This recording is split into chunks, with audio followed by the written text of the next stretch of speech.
I want to become, how I want to evolve. I'm so curious about the world.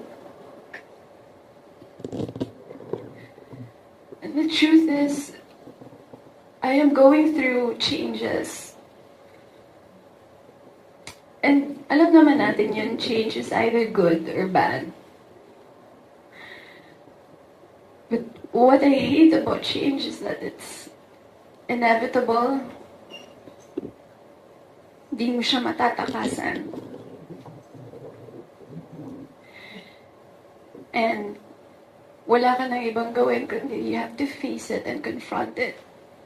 Because it's been in the back of my head. So yeah, I told Rico about it.